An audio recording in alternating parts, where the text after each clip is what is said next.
A very good evening to all of you. आप सभी का वार्म वेलकम है वाईटी और इंग्लिश ट्यूटर पे। मेरा नाम है अमन बहल। आज सुबह का द हिंदू का फर्स्ट एडिटोरियल पढ़ेंगे। फ्यूल प्राइस ऑप्टिक्स इसका टाइटल है। इकॉनमिक आर्टिकल है, बहुत ही इंटरेस्टिंग है। कैसे ईंधन के दामों में जो कमी है आने वाले वक्त में इकॉनमी में हलचल करेगी। शुरू करेंगे उसी अंदाज में पढ़ना है जैसे टॉपर्स पढ़ते हैं। मैं आपको सिखाता हूँ हिंदी मीडियम का होने के बावजूद भी इंग्लिश को बड़े आसानी से टैकल किया जा सकता है। आपकी अप्रोच सही होनी चाहिए। आप जब आर्टिकल पढ़ो तो ना केवल ट्रांसलेट करना है बल्कि ग्रामर और वोकैब पे अलग से आपको फोकस रखना है। अगला आधा पौना घंटा जो आप इन्वेस्ट करें उसके बाद आप इस क्विज़ को देंगे एक ट्राई। पूरे मन से सीखो और 5 में से 5 नंबर आपको मिले। ग्रामर भी आ गई, वोकैबलरी भी आ गई, इसमें आरसी का क्वेश्चन भी शामिल है। शुरू करें। स्क्रीनशॉट ले लो इसका, लास्ट में सोल्यूशन करवाता हूँ। आइए कुछ नया सीखते हैं।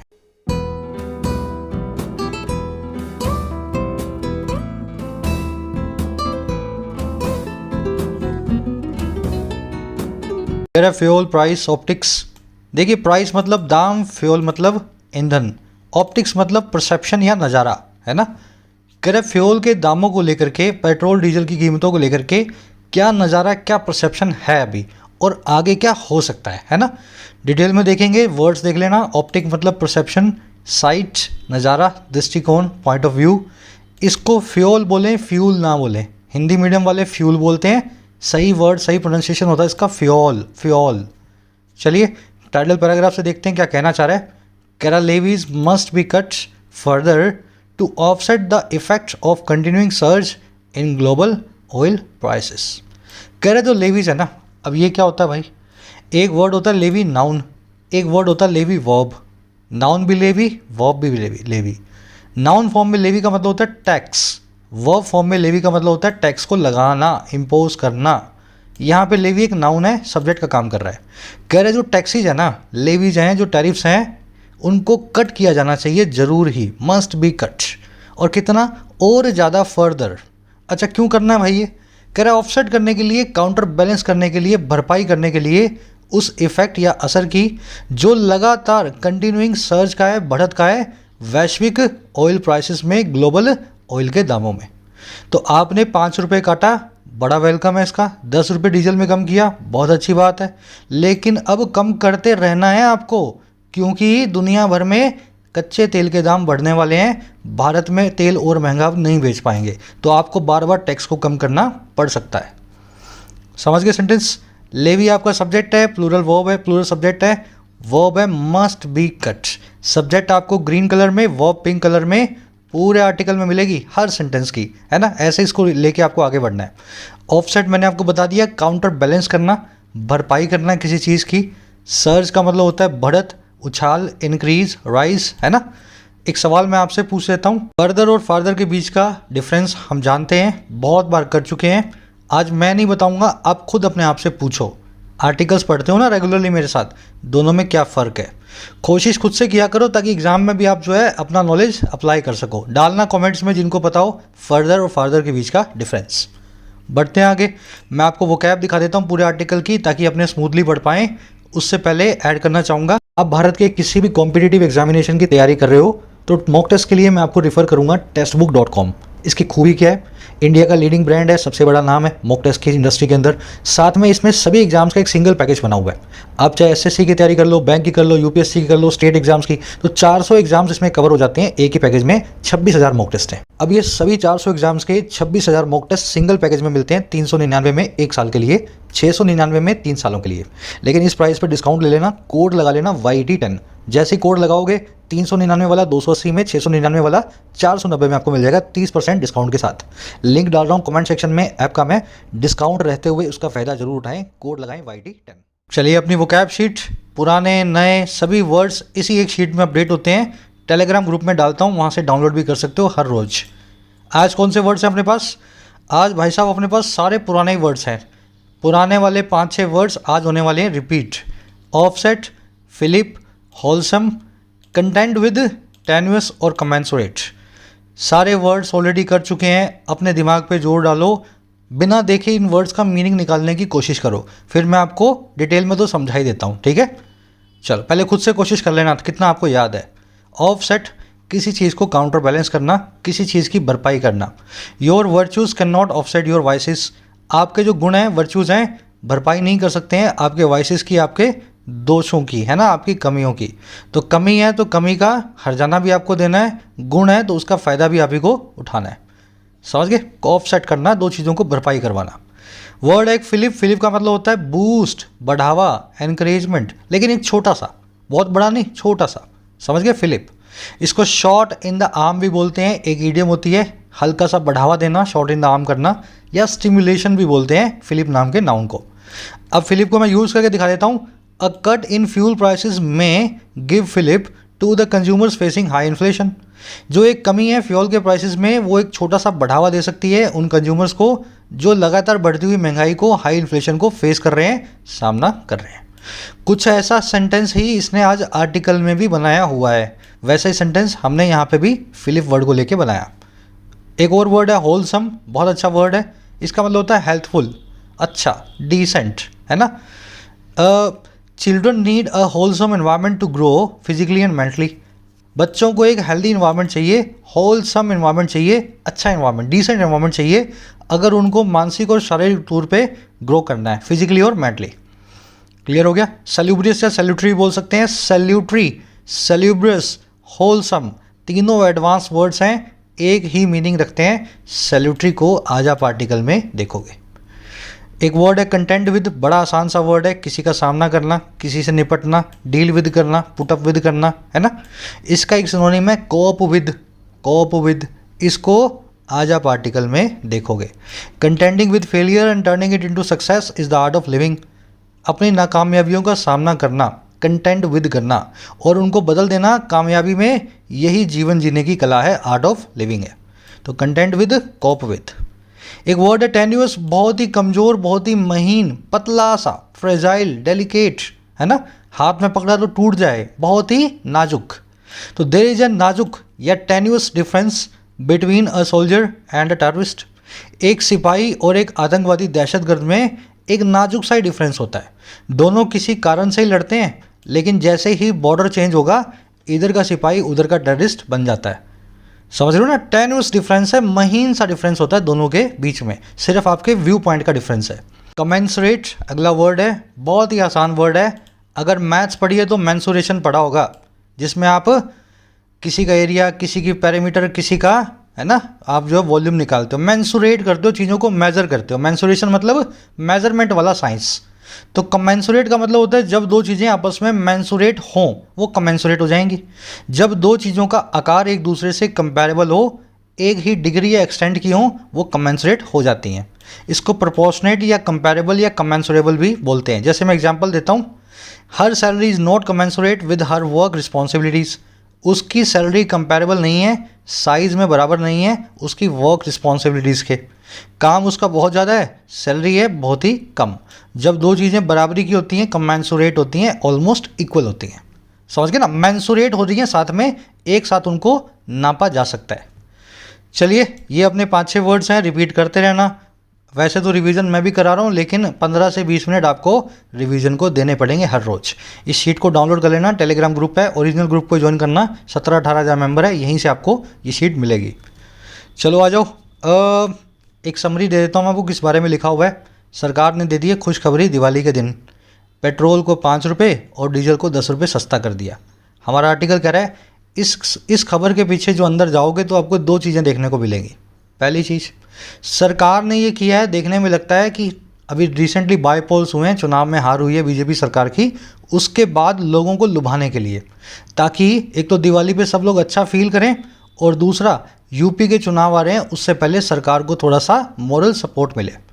दूसरी चीज़ ये कह रहा है कि ये बहुत वेलकमिंग मूव है, चाहे किसी भी सरकार ने इस ऑब्जेक्टिव से इस काम को किया हो, देशवासियों के लिए बड़ा ही अच्छा काम है, हम इसका वेलकम भी करते हैं। तीसरी चीज़ ये कह रहा है, अब अगर ये कर ही दिया है ना, तो इस चीज़ का भी ध्यान रखना, ग्लोबल प्राइसेस बढ़ने वाले हैं कच्चे तेल के।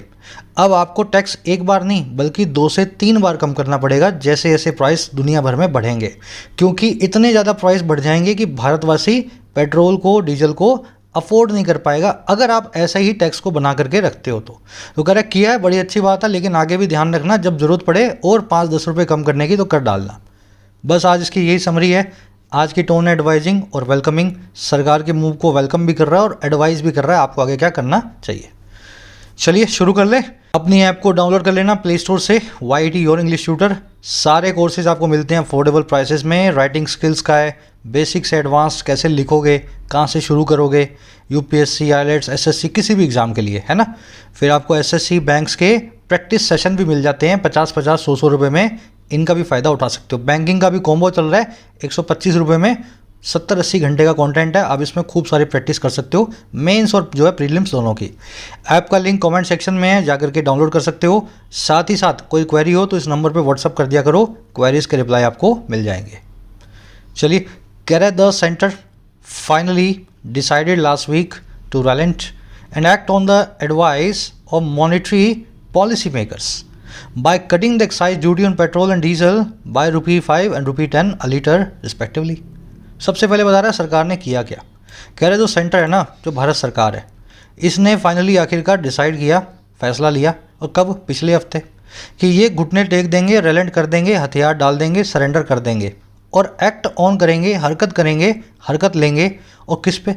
उस एडवाइस पे, उस सलाह पे जो है मॉनेटरी पॉलिसी मेकर्स की, रिजर्व बैंक ऑफ इंडिया की मॉनेटरी जो कमेटी है, उसके जो पॉलिसी मेकर हैं, जो बाबू हैं, अधिकारी हैं, उनकी। और ये काम कैसे करेंगे, घुटने कैसे टेकेंगे?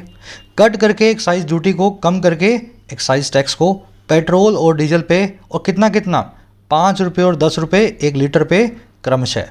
तो पेट्रोल पे 5, डीजल पे 10। बिल्कुल मैंने आपको वर्ड फॉर वर्ड ट्रांसलेट करके बता दिया है ना। अब इसकी स्ट्रक्चर को समझते हैं। फाइनली सरकार ने डिसाइड किया पिछले हफ्ते कि रेलेंट कर देना है, घुटने टेक देने हैं, हथियार डाल देने हैं, मान लेना है बात को, और हरकत भी कर देनी है उस एडवाइस पे, उस सलाह पे, जिस पे अभी तक हम नहीं कर रहे थे। सलाह है मॉनेटरी पॉलिसी मेकर्स की, और ये काम ये करेंगे, कट करके एक्साइज ड्यूटी को पेट्रोल डीजल पे 5 रुपये और 10 रुपये से दोनों को सस्ता कर दिया जाएगा।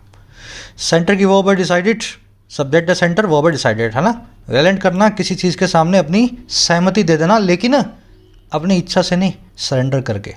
मैं आपसे बोलूँ भाई ऐसा करो वैसा करो, आप लास्ट में दुखी हो जाओ, बोले यार चल ठीक है कर दिया, है ना, खून मत पी मेरा, तब आप बोलते हो रेलेंट करना, है ना। किसी को अनमने जो है, अनमने मन से किसी चीज़ के लिए तैयार हो जाना। ये बाय प्रेपोजिशन देख रहे हो, इसका एक खास यूज़ होता है। जब भी किसी चीज़ में इजाफा या कमी हो तो बाय प्रेपोजिशन से उस अमाउंट को आप बताते हैं। जैसे मेरी कंपनी ने सैलरी बढ़ा दी है 20%, तो मैं लिखूंगा my company has increase salaries by 20% across the board.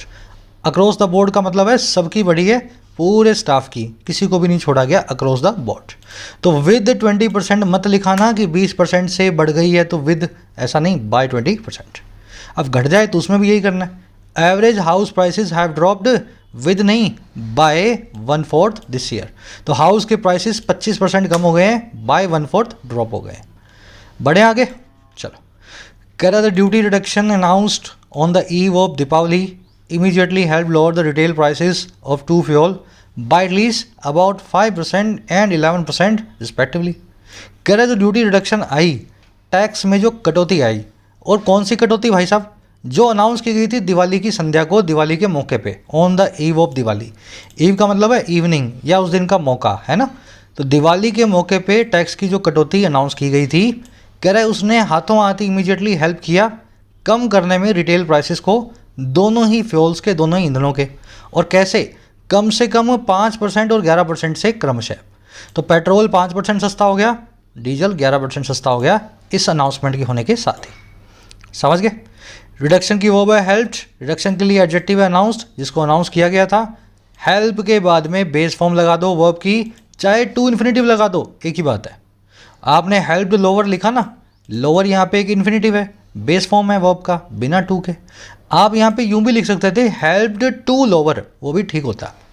फ़र्क क्या है दोनों में? फ़र्क कोई भी नहीं है, बिना टू के प्रीफर किया जाता है हेल्प वर्ब के साथ में, है ना। ये ऊपर वाला प्रीफर करोगे, नीचे वाला भी गलत नहीं है। आगे बढ़ते हैं। करेंट, अब देख लो अगेन, बाय प्रीपोजिशन से बताया है कितना कितना प्राइस कम हुआ है ना, 5% और 11%। Current on the government surging more than 20 states and UTs also reduce the VAT levied on the fuel products, thereby enhancing the relief provided to consumers from record pump prices। कह रहा है इसी के साथ साथ अब स्टेट्स ने क्या काम किया, कह रहा सरकार की अर्ज पे, अर्जिंग मतलब रिक्वेस्ट, सरकार के कहने पे 20 से ज़्यादा स्टेट्स और यूनियन टेरिटरीज ने भी रिड्यूस कर दिया, कम कर दिया वैट को, वैल्यू एडेड टैक्स को, जो लेवी किया जाता था, लगाया जाता था फ्यूल के प्रोडक्ट्स पे, पेट्रोल डीजल पे। कह रहा है इस प्रकार से इन्हांस करते हुए, बढ़ाते हुए उस रिलीफ को जो प्रोवाइड किया गया था कंज्यूमर्स को, और कहाँ से, रिकॉर्ड पंप प्राइसेस से। ऐसे पेट्रोल पंप पे जो प्राइस हमें मिल रहे हैं जो रिकॉर्ड है अपने आप में, आज तक के सबसे ऊंचे हैं। तो हुआ क्या, सरकार ने 5-10 रुपये कम किया, स्टेट्स को बोला अब तुम भी कम करो, सरकार ने रिक्वेस्ट की, तो 20 स्टेट और यूनियन टेरिटरीज ने फटाफट कम करके वैट में छूट देके इस रिलीफ को दुगना कर दिया, सबके लिए बड़ा बना दिया। समझ गए? 20 स्टेट्स यूनियन साइड्स की वॉबर रिड्यूस्ड, लेविड यहाँ पे एडजेक्टिव है, लेवी करना, इम्पोज करना, लगाना, है ना, वो वाला वैट जो लेवी किया जाता है, जो इम्पोज किया जाता है ना, लेविड या इम्पोज्ड। इन्हांसिंग यहाँ पे प्रेजेंट पार्टिसिपल साइमल्टेनियस एक्शन है। जब स्टेट्स ने रिड्यूस किया था वैट को, तब वो इन्हांस कर रहे थे उस रिलीफ को।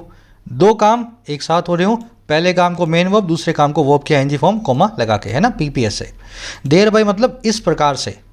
चलो आगे बढ़ते हैं। आर्टिकल बहुत आसान है, मैं आपको एक्सप्लेन तो सब कुछ कर रहा हूँ लेकिन रिपीट नहीं कर रहा हूँ, है ना। अगर ग्रामर सीरीज देखिए तो ये आर्टिकल आपके लिए पीस ऑफ केक होना चाहिए आज वाला।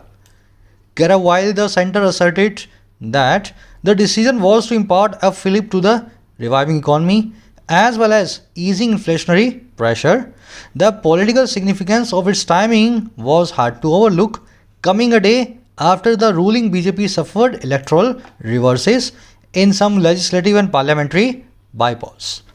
अब कह रहा है ये हुआ कैसे, कैसे सेंटर की आंखें खुली, कैसे पूरा माहौल बना, मूड बना। कह रहे जहाँ सेंटर ने असर्ट कर दिया, सेंटर मतलब भारत सरकार, कह रहे जहाँ पे केंद्र सरकार ने जोर दे के कह दिया, दावा ठोक दिया कि ये जो डिसीजन था ना, ये सिर्फ एक ही काम के लिए था। और काम क्या था भाई, इम्पार्ट करना, दे देना एक बूस्ट को, एक फिलिप को रिवाइविंग इकॉनमी के लिए, पैरों पे फिर से खड़ी होती अर्थव्यवस्था के लिए। सरकार ने बोला कोई राजनीतिक मुद्दा नहीं है, ये 5 रुपये 10 रुपये हमने कम किए ताकि खड़ी होती हुई, रिवाइव होती हुई इकॉनमी को थोड़ा फिलिप मिले, थोड़ा सा शॉट इन द आर्म मिले। कह रहा है साथ ही साथ ईज होते हुए इन्फ्लेशनरी प्रेशर से, है ना, थोड़ा सा बूस्ट मिले कम होती हुई महंगाई से। कह रहा है जहाँ पे ऐसा है, कह रहा है जो पॉलिटिकल सिग्निफिकेंस है, जो सियासी महत्वपूर्णता है, इसकी टाइमिंग की, इस वक्त की, जिस वक्त पे काम हुआ है, वो बड़ी हार्ड है ओवर लुक करने के लिए, नज़रअंदाज करने के लिए। टाइमिंग को देख करके पॉलिटिक्स अपने आप घुस जाएगी। अब ये टाइमिंग कौन सी है, ये वो टाइमिंग है जो कम करती है एक दिन के बाद, जब बीजेपी की रूलिंग बीजेपी ने सहा इलेक्टोरल रिवर्सेस को, इलेक्शंस में रिवर्स को, है ना, और कहाँ पे, कई लेजिस्लेटिव और पार्लियामेंट्री बाईपोल्स में, विधानसभा और पार्लियामेंट्री जो है बाईपोल्स में। तो सरकार तो कह रही है हमने लोगों को राहत देने के लिए इस काम को किया है, लेकिन इस चीज़ को नज़रअंदाज करना बड़ा मुश्किल है कि ये तब हुआ है जब सरकार बाईपोल्स में हारी है। 2 दिनों में हारने के 2 दिनों के बाद ही पेट्रोल डीजल के दाम जो है कम कर दिए। सेंटर की वर्ब है असर्टेड, असर्ट करना, एम्फसाइज करना, स्ट्रेस करना, किसी चीज़ पे जोर देना। डिसीजन की वर्ब है वॉज, फिलिप का मतलब होता है बूस्ट, एनकरेजमेंट, है ना। इम्पार्ट का मतलब होता है देना, लेकिन एजुकेशन, ट्रेनिंग या बूस्ट देने के लिए इम्पार्ट नाम के वर्ड को यूज़ करें। आपने मुझे किताब दे दी, मैंने आपको पैसे दे दिए, तो ये इम्पार्ट देने वाला यूज़ नहीं होगा। यहाँ पे किसी चीज़ के आदान प्रदान के लिए इम्पार्ट वर्ड को यूज़ ना करें। पढ़ाई के लिए, एजुकेशन या बूस्ट के लिए वर्ड यूज़ होता है, ठीक है। सिग्निफिकेंस की वर्ब है वॉज, रूलिंग बीजेपी की वर्ब है सफर्ड। ये ओवरलुक एक बड़ा अजीब सा वर्ड है, इसके 2 मीनिंग होते हैं और दोनों मीनिंग आपस में एक दूसरे के उल्टे हैं। ओवरलुक का मतलब होता है सुपरवाइज करना, किसी चीज़ पे निगरानी करना, और ओवरलुक का मतलब होता है इग्नोर करना, गलती से किसी चीज़ में चूक जाना। तो निगरानी भी कर रहे हो तब भी ओवरलुक, इग्नोर भी कर रहे हो तब भी ओवरलुक। ऐसे वर्ड्स इंग्लिश में जिनके 2 मीनिंग होते हैं और दोनों मीनिंग आपस में एक दूसरे के उल्टे होते हैं, ऐसे वर्ड्स कहलाते हैं ऑटो एंटोनिम्स। समझ गए ना। तो ओवरलुक वर्ड अपना ही 2 एंटोनिम वाले मीनिंग रखता है। चलो आगे बढ़ते हैं, कभी तोड़ के बताऊंगा इस वर्ड को मीनिंग कैसे निकलते हैं। कह रहा है that the government was keen to make political capital out of its belated reduction of levies was made obvious 2 days later when it sought to call out the states, almost all ruled by opposition parties, that were yet to make commensurate VAT reductions। कह रहा that ये बात की, अच्छा कौन सी बात, कि जो सरकार थी वो कीन थी, बड़ी ही आतुर थी, बड़ी ही तत्पर थी, है ना, तैयार थी, और क्या करने के लिए? बनाने के लिए सियासी फ़ायदों को, पॉलिटिकल कैपिटल को। और कहाँ से? इसके देरी से आए हुए इस रिडक्शन से, कटौती से, जो आई है टैक्सेस में, लेवीज़ में। कह रहे ये बात की कि सरकार एकदम तैयार बैठी थी, कैसे भी करके इस टैक्स की रिडक्शन का सियासी फ़ायदा उठाऊं। कह रहे ये बात जो है ना, ये मेड ऑब्वियस हो गई, ये बिल्कुल साफ़ हो गई 2 ही दिनों के बाद, जब इसी सरकार ने कोशिश की कि ये कॉल आउट करे, ललकारे उन स्टेट्स को एक एक करके। लगभग सभी के सभी जो अपोजिशन पार्टियों के द्वारा रूल्ड हैं, जो कांग्रेस टीएमसी के द्वारा रूल्ड हैं, कह रहे जो अभी भी येट थी, बाकी थी कि वो मेक करें कमेंसुरेट वैट में रिडक्शंस को, इतनी ही मात्रा में वैट में कटौती को। तो पहले सरकार खुद तो कम कर नहीं रही थी टैक्स को, अचानक से इसको लगा अब करना पड़ेगा, इलेक्शन हार जाएंगे, तो इन्होंने क्या किया, टैक्स को कम कर दिया और 2 ही दिनों में इसका सियासी फ़ायदा उठाने की कोशिश की। उन स्टेट्स को बोला, ललकारा, कॉल आउट किया कि आपने वैट क्यों रिड्यूस नहीं किया, हमने एक्साइज किया तो आप भी वैट को रिड्यूस करो। और सब की सब वो वही स्टेट्स थी जो कि बीजेपी रूल्ड थी नहीं थी, है ना। तो दोनों तरफ से राजनीति हो रही है, कहने का मतलब ये आगे ये यही बताने वाला है इसी चीज़ को आगे।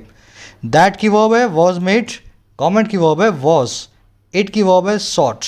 कॉल आउट करना यहाँ पे इसका मतलब है किसी को ललकारना, किसी की गलती बताना, है ना, कॉल आउट करना। दैट की वर्ब है वर, ये आया है स्टेट्स के लिए और इसमें कुछ देखने वाला है क्या? ऑब्वियस मतलब साफ। कमेंसुरेट आप जानते हो, 2 चीज़ें जो कंपेरेबल हो, साथ में मेंसुरेट हो सके, जिनका आकार बिल्कुल एक जैसा हो। कह रहा है with clutch of crucial state elections including to the prized UP Assembly due early next year, the BJP is keen to regain control of the narrative, especially given the heightened public concern over inflation and the surge in fuel prices. कह रहा अब ये हुआ क्यों, हारने के बाद ऐसा क्यों किया सरकार ने?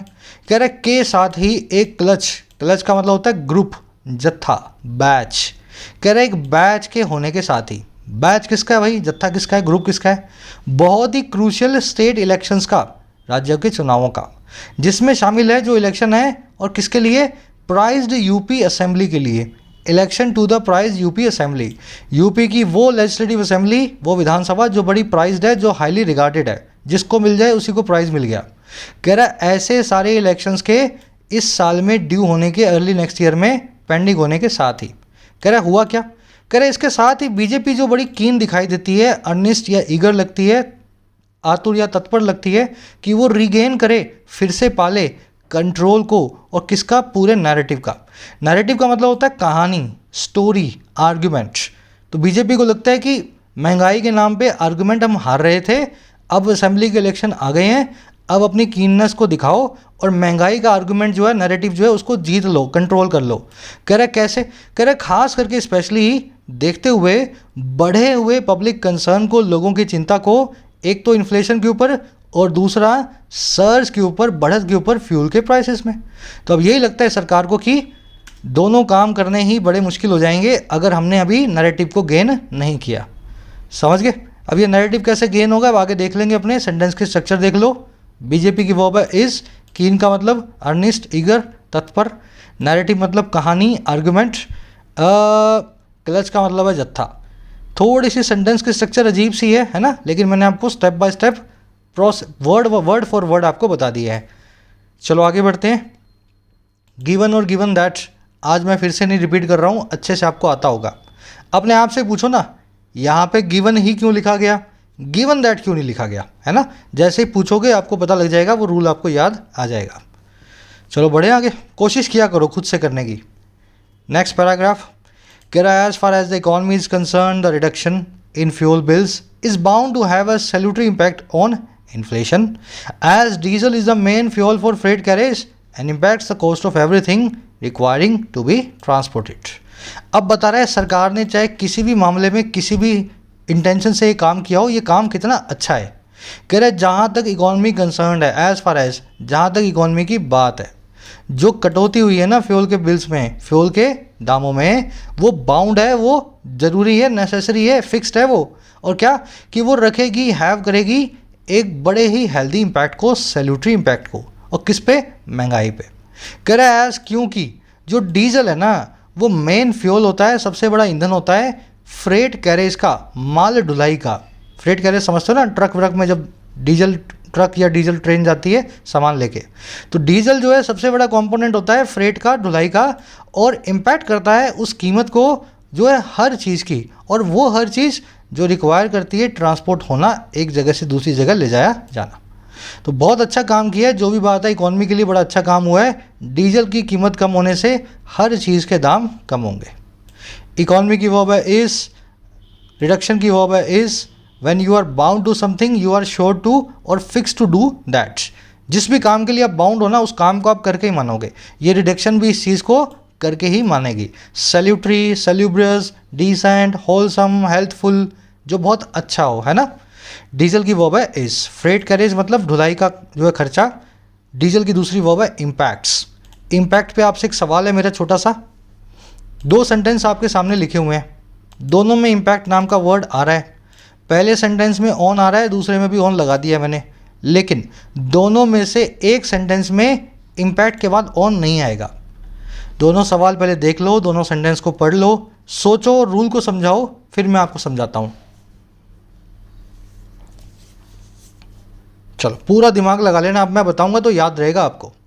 पहले में क्या लिखा हुआ है? The lockdowns made a disasters impact on the economy. Lockdowns ने एक तबाही भरा इम्पैक्ट बनाया, इकॉनमी पे असर छोड़ा। दूसरे में the lockdowns can impact on the economy in a disasters way. Lockdowns impact कर सकते हैं हमारी इकॉनमी को एक डिजास्टर्स वे में। बात तो एक ही है, लेकिन पहले वाले केस में इम्पैक्ट एक नाउन है, डिजास्टर्स एक एडजेक्टिव है, ए एक आर्टिकल है। इससे मुझे पता लगा इम्पैक्ट यहाँ पे एक नाउन है। नाउन इम्पैक्ट हमेशा अपने बाद में ऑन लेगा, ऑलवेज। लिख दूँ यहाँ ऑलवेज, समझ गए ना। सब्जेक्ट कौन है? लॉकडाउन्स। वर्ब क्या है? मेड। वर्ब का ऑब्जेक्ट है, इम्पैक्ट नाम का नाउन। लेकिन दूसरा केस देखो, लॉकडाउन्स कैन इम्पैक्ट। कैन है हेल्पिंग वर्ब, इम्पैक्ट है मेन वर्ब। कैन के बाद में मेन वर्ब तो आएगी, इम्पैक्ट अब मेन वर्ब बन गई। अब मेन वर्ब फॉर्म में इम्पैक्ट के बाद ऑन कभी नहीं आएगा, नेवर। तो कन्फ्यूजन क्यों हुई आपको? लॉन्ग स्टोरी शॉर्ट, कन्फ्यूजन इसलिए हुई, इम्पैक्ट एक ऐसा वर्ब है, एक ऐसा वर्ड है जिसकी नाउन और वर्ब फॉर्म एक जैसी है। तो ऐसे हर वर्ड जिसकी नाउन और वर्ब फॉर्म एक जैसी होती है, वहाँ पे इस फॉर्मूला को आपको ऑलमोस्ट अप्लाई कर ही देना है। सारे वर्ड्स मैं आपको दिखा दूँ अलग से, आ जाओ। हीड वर्ब भी है, हीड नाउन भी है। Verb no preposition, heed noun अपने बाद में नो जो है टू लेगा। Heed order, demand, attack, thank, control, access, emphasize, stress, impact. अगर स्ट्रेस वर्ब फॉर्म में आ जाए तो प्रेपोजिशन नहीं आएगी इसके बाद, लेकिन स्ट्रेस अगर नाउन फॉर्म में आ जाए ना भाई साहब, तो उसके बाद में हमेशा ऑन आता है। वर्ब्स यही हैं, इन्हीं पे क्वेश्चंस बनेंगे। सीख लो, पढ़ लो, रिपीट कर लो, क्वेश्चंस बना लो, दिमाग में सेंटेंस बना लो। एग्ज़ाम लाइक कंडीशन में यही चीज़ें आपके काम आएंगी। प्रैक्टिकल जो है कॉन्सेप्ट्स आपको अप्लाई करने हैं। लॉजिक मैंने आपको समझा दिया है, नाउन और वर्ब का चक्कर है। बढ़े आगे। There softening in transportation costs ought to provide some cushion to the manufacturing sector, which has had to cope with surging input prices at a time when demand is still tenuous. कह रहा है महंगाई तो कम हो गई, एक फ़ायदा और होगा। कह रहा है जो सॉफ्टनिंग है ना, जो रिलैक्सेशन है, जो नरमाई है, और किस में? ढुलाई की कॉस्ट में, फ्रेट चार्जेस में, या ट्रांसपोर्टेशन कॉस्ट में। कह रहा है वो ज़रूर ही प्रोवाइड करेगी। शुड, ought to, must और have to एक ही बात है। कह रहा है वो ज़रूर ही प्रोवाइड करेगी कुछ कुशन को, थोड़ी बहुत कुशन समझते हो ना, थोड़ा बहुत आपको हेल्प मिले, है ना, कुशन मिले। और किसके लिए? मैन्युफैक्चरिंग सेक्टर के लिए। थोड़ा सा आराम बन के ज़रूर आएगा, ढुलाई का खर्चा जो कम होने का काम है। कह रहा है वो मैन्युफैक्चरिंग सेक्टर है जिसको इस काम को करते रहते आना पड़ा है, और काम है कोप विद करने का, निपटने का बढ़ती हुई इनपुट प्राइसेस का, बढ़ती हुई इनपुट कॉस्ट का। ऐसे एक वक्त पे जब डिमांड अभी भी टेन्युअस है, मांग अभी भी बड़ी कमज़ोर है, बड़ी ही जो है पतली सी है। समझ गए ना। तो मैन्युफैक्चरिंग सेक्टर को बड़ा फ़ायदा मिलेगा। डिमांड उनके पास है नहीं, प्राइसेस बढ़ रहे थे, लेकिन अब थोड़े प्राइस कम होंगे। सॉफ्टनिंग की वर्ब क्या होगी? ought to provide. विच की वर्ब है? Has had to. डिमांड की वर्ब है इज़। कोप विद करना, कंटेंट विद करना, डील विद करना, ग्रैपल विद करना, टैकल करना, सब एक ही बात है। गलती ये होती है, कोप अप विद लिखा जाता है, जो कि गलत है। कोप के साथ में अप नहीं आता। दूसरा, सबके साथ में विद लगाया है तो टैकल के साथ मत लगाया ना। टैकल एक ट्रांजिटिव वर्ब है, समझ गए ना। कोप के साथ में अप नहीं, टैकल के साथ में विद नहीं, बाकी सबका मीनिंग एक ही है, किसी चीज़ का सामना करना। अच्छा, ought to, should, must, have to, इनका मीनिंग तो एक ही है, सबका मतलब है चाहिए। वी शुड रीड, हमें पढ़ना चाहिए। You must work hard, you must work hard, आपको हार्ड वर्क करना चाहिए। लेकिन फ़र्क ये है कि जैसे जैसे आप राइट साइड में बढ़ोगे ना, चाहिए की इंटेंसिटी बढ़ती जाएगी। अगर कोई काम बड़ा ही ज़रूरी है तो हैव टू से बताएं, और अगर काम बहुत ही कम ज़रूरी है तो ought टू से बताएं, अगर मैं आपको आसान भाषा में बताऊं तो we ought to work on our skills, हमें काम करना चाहिए अपनी स्किल्स पे। यहाँ पे ought टू की जगह शुड भी आ सकता है, और मस्ट भी आ सकता है, और हैव टू भी आ सकता है। लेकिन we must not overlook our shortcomings, यहाँ पे मस्ट की जगह अगर आप शुड या ought टू को लगाएं तो ध्यान रखें, ought टू तो लगा देना, लेकिन नोट को टू से पहले रखना। समझ गए ना? ought नोट टू होता है, ought टू नोट नहीं होता। टू से हमेशा पहले नोट रखा जाता है, टू के बाद कभी भी नोट नहीं रखा जाता इंग्लिश लैंग्वेज में। तो we ought not to over लिखना, टू के बाद में नोट मत लगाना। चलो आगे बढ़ते हैं। टेन्यूस समझ गए ना, बड़ा ही वीक, थिन या कमज़ोर। Care additional cash left in the wallets of consumers may also provide a small bump in consumption, though the durability of this stimulus will hinge on how global prices behave in coming weeks and months। अब बता रहा है आगे का क्या सहूर है। ठीक है, फ़ायदा होगा, है ना, थोड़ा पैसा मिलेगा हमें, आगे क्या होने वाला है। कह रहा है जो ज़्यादा कैश अब बच जाएगी ना हमारे पर्सिस में, हमारे वॉलेट्स में, कंज्यूमर्स के, कह रहा है वो भी थोड़ा प्रोवाइड कर सकती है एक छोटे से बम्प को कंजम्पशन में, हमारे खर्चे के अंदर थोड़े से उछाल को प्रोवाइड करेगी। पैसा बच गया पेट्रोल से, अब 10-20 रुपये जो बचे हैं उससे कुछ और ख़रीद लोगे। कह रहा लेकिन ये बात तो ठीक है, कह रहा हालांकि जो ड्यूरेबिलिटी है, जो टिकाऊपन है ना, इस स्टिमुलस का, इस बूस्ट का, इस फिलिप का, इस बढ़ावे का, वो हिंज ऑन करने वाला है, वो रिलाई ऑन करेगा, निर्भर होगा कैसे ग्लोबल ऑयल्स के प्राइसेस बिहेव करने वाले हैं आने वाले हफ्ते और महीनों में। तो 4 पैसे जो आपकी जेब में आए हैं ना, उससे ज़्यादा फ़र्क नहीं पड़ेगा। ज़्यादा फ़र्क जो पड़ने वाला है वो पड़ेगा आने वाले महीनों में दुनिया में कच्चे तेल के दाम कितने बढ़ते हैं या घटते हैं। अगर दाम बढ़ गए तो ये 10 रुपये फिर से पेट्रोल बढ़ ही जाने वाला है अगले कुछ वीक्स में। कैश की वर्ब है मे ऑल्सो प्रोवाइड, लेफ्ट यहाँ पे एडजेक्टिव है, वो वाली कैश जो बच गई है। बम्प का मतलब होता है उछाल, हल्का सा। ड्यूरेबिलिटी की वर्ब है विल हिंज ऑन, ड्यूरेबिलिटी का मतलब होता है टिकाऊपना, कौन सी चीज़ कितनी लंबी टिकेगी। ग्लोबल प्राइसेस की वर्ब है बिहेव, है ना। अच्छा, hinge on, rely on, depend on, इनके बाद में ऑन ही लगाना। बहुत बार आपको क्वेश्चंस मिलेंगे rely at, hinge at, depend at, preposition के क्वेश्चन मिलेंगे, आपको ध्यान रखना है इनके बाद में एट नहीं आता। हाँ, ऑन और अपॉन एक ही बात है, डिपेंड ऑन या अपॉन लगा दो वो एक ही बात है, एट मत लगाया ना तीनों वर्ड्स के बाद, है ना। बढ़े आगे, चलो स्क्रीनशॉट ले सकते हो इसका। कह रहा है global oil prices have been on a boil this year and the World Bank Group projected last month that average crude prices would end 2021 with a gain of about 70%। कह रहा है ऑयल के दुनिया भर के प्राइसेस वो boil पे रहे हैं इस साल। When you are on a boil, आप बहुत स्ट्रॉन्ग हो, आप उछाल पे हो। बॉयल का मतलब होता है उबलने में, है ना। तो दुनिया भर में ऑयल के प्राइसेस उबलते आ रहे हैं, ऊंचे उठते आ रहे हैं इस साल के दौरान।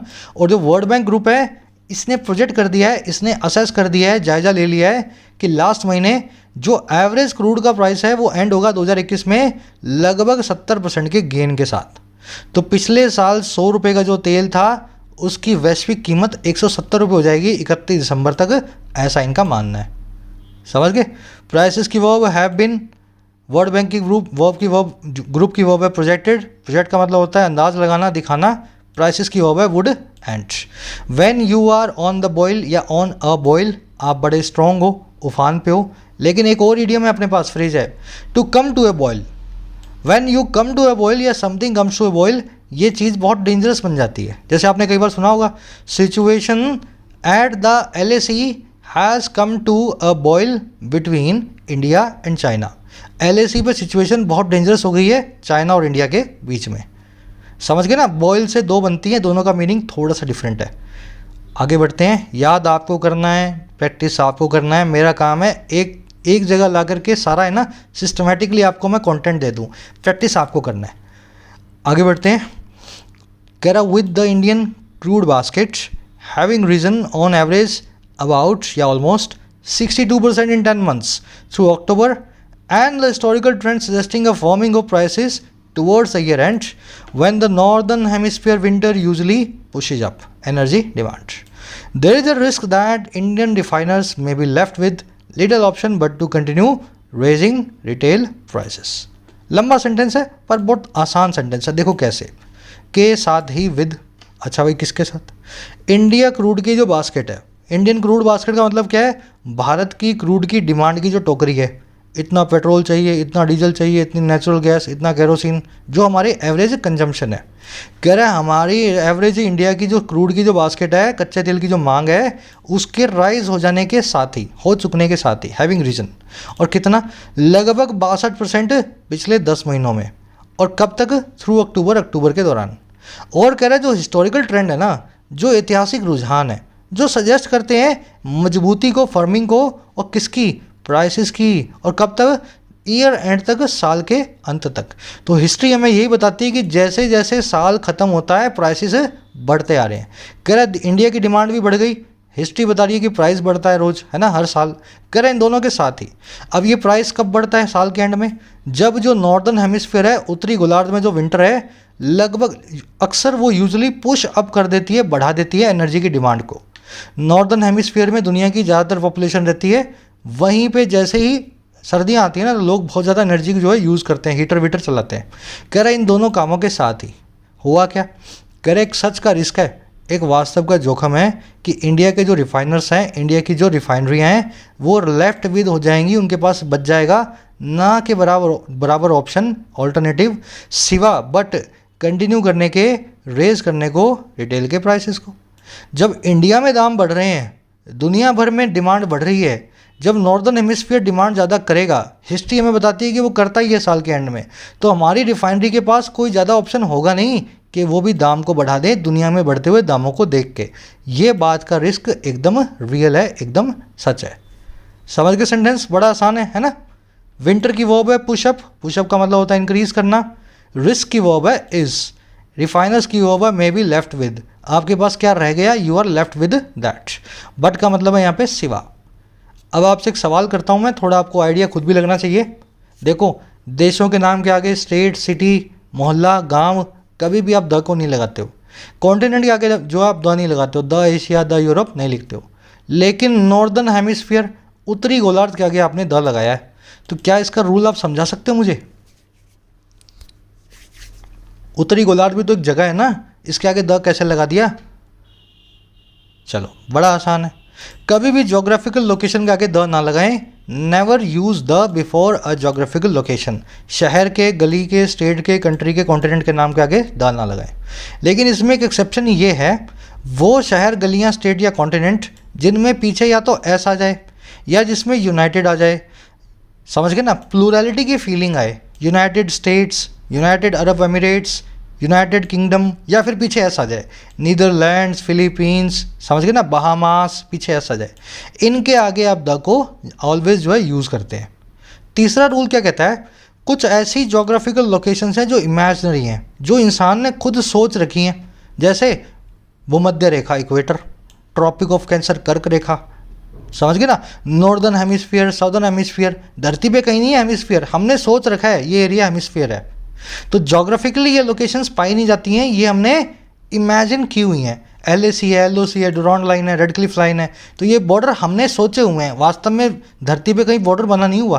तो कहने का मतलब है जोग्राफिकल लोकेशंस हमेशा अपने आगे द लेगी। इक्वेटर के आगे भी देखोगे, नॉर्दर्न हेमिस्फीयर, सदर्न हेमिस्फीयर, सबके आगे आप द को देखोगे।